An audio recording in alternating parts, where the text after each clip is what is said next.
there was a lake about 2 miles that away. Uh, when my mother was raised in that lake, her dad, them people right there, Okay. them Aaron Hudson, Vincent Hutt they called him, and Cordelia, they owned the farm. It's a big farm and everything, and that was before the lake. And then after they was dead and gone and forgotten about, the coal company, oh, Graham, built a reservoir, Old Graham Lake, they called it. Beautiful place. And it stayed there for many years. And finally they drained it, which was really set bad in my mind. They was going to strip it.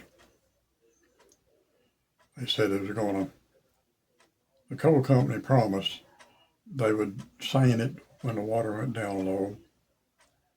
All the fish that they could catch, they would restock other lakes around. So everybody agreed with it. They never showed up. The lake drained completely. You can imagine mud so deep you can't walk in. Thousands and thousands and thousands of fish laying on top of it, Just flopping. flopping. Dang. They all died. There was bass, trophy bass in it. I stood there and watched it. And there were so many bass like this, you wouldn't believe. Thousands of them. Thousands of bluegill, thousands of crappie, every fish, catfish, thousands of them. People was throwing little ropes and sticks and whatever from the bank, trying to Trying to get what they rake could. them, what they could. One fella was a city drunk, Charles Hunter, and he was drunk about 90% of the time. He was out there and he said, I'm going to get me some big one out of there. So he found him some boards and whatever on the bank, and he puts one board in front of another one to get out there to the bigger fish. Little boards, wide boards, you name it. Everybody was watching him, laughing, because he was staggering and everything on that little wide board. And the board was slick, going back and forth. Had a slick mud on his feet and it was sliding. Something out of a funny movie of sorts. And he got out in there about, I guess maybe a couple 100 feet, way out in there. And the last board he had down, it went down, right down in the mud. And he went down with it. I didn't see that part of it. I'd like to have it on camera. That would have been hilarious. He went down. He was hollering, come on, come and get me. He was going, saying like quicksand. He was going on down. He went down. Somebody, I don't know who it was, went out on one board and got a hold of his hand and pulled him out. But there wasn't nothing but head and a little bit of his shoulder sticking up out of that mud. He was that far gone. And they pulled him out of there, pulled him into the bank. And it wasn't nothing but a mud ball. That was something that was really, it was funny to everybody but him, I guess. But he was a drunk, he didn't know the difference. All the fish that were drained went down an old ditch behind it. And the old ditch went into a Copper's Creek. And everything there died. All them beautiful fish went into that Copper Creek. And they won't live in Copper's water, so they all died. They lost, who knows, millions, I guess, millions and millions of fish was in that lake. It was about a 50-acre lake. You can imagine how big it was. Monstrous lake. You skied on it and everything. People skied and had a good time. But it still makes me sick and mad at the coal company. The Fish and Game said, we'll be there and we'll help catch those fish, show you how to do it. They never showed up. None of them. There wasn't nobody there except people standing there crying because of the fish that was dying out there. Nothing they could do about it. When the water got down about boat level, maybe 3 or 4 feet, there's 2 or 3 people in the ground, some Vincents, had some smaller boats. They pushed them out into the water, and they were going out there with dip nets, dipping the fish up in the boats. And they said they filled up. They had 55-gallon drums on the bank, those big metal drums. Mm-hmm. They filled them things up. 3 or 4 of them full of fish that they'd sand and dipped all their dip nets. Then they finally went down to where they couldn't keep the boat in, so they quit. But they was the only ones out there that really benefited the drainage of the lake. Most people, they knew the lake, and it was just a beautiful place. Nobody ever repaired the road. There was 2 roads into the lake, one on each side. They ended up as dirt roads, so you couldn't get out there most of the time.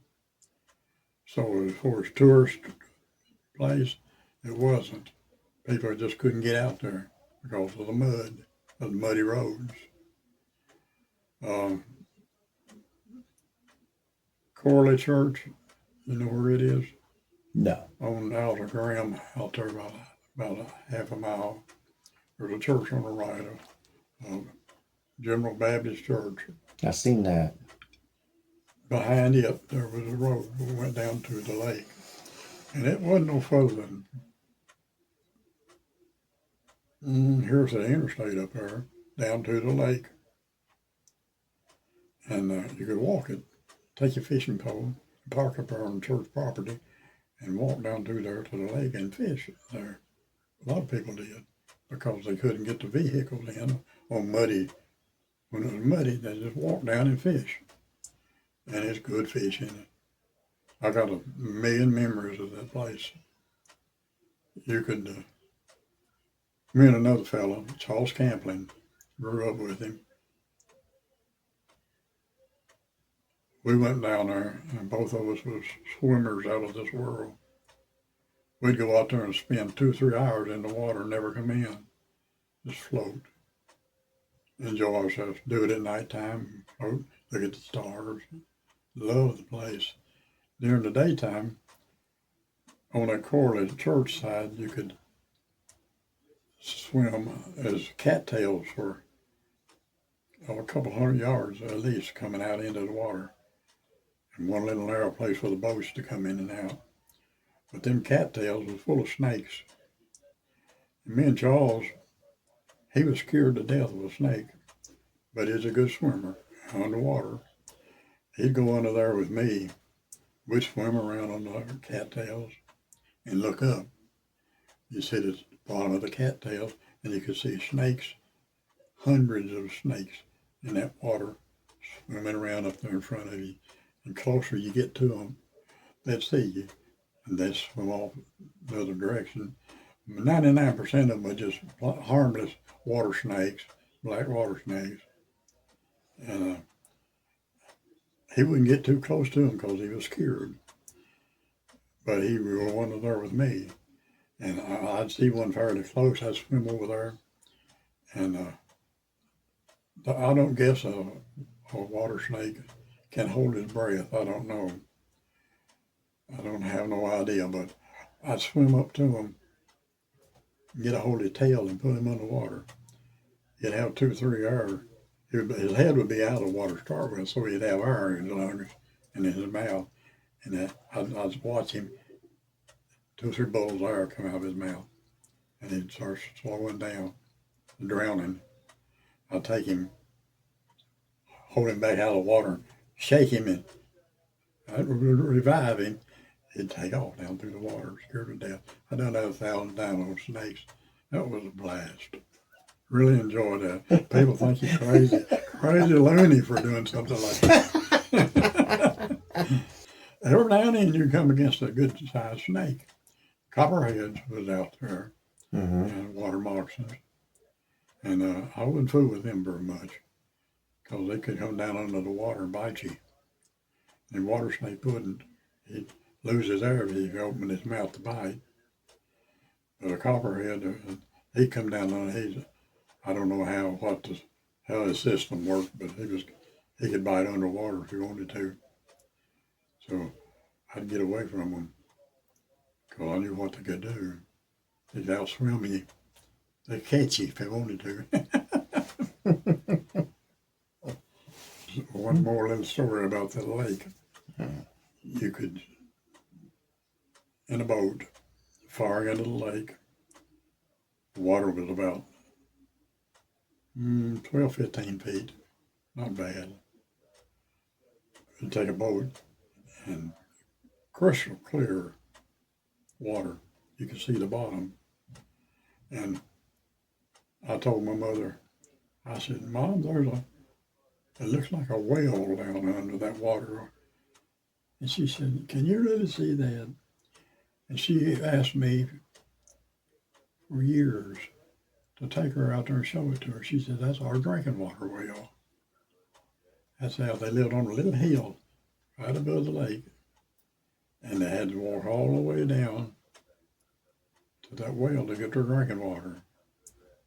And there it was. It was a rock wall that come up off the ground about like that. And that big around, something like that. And it still had some boards on the side of it where they had a bucket and all that stuff.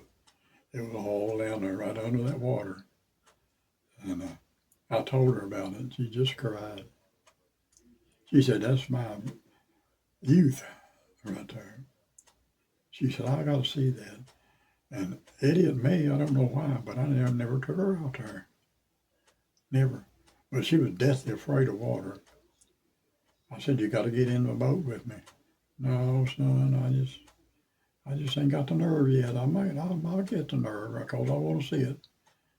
I said, you got to get me in the boat. You can't walk out there. But she never got to see it. Never did. But that was her heritage. That was all left of her right there in the bottom of that lake.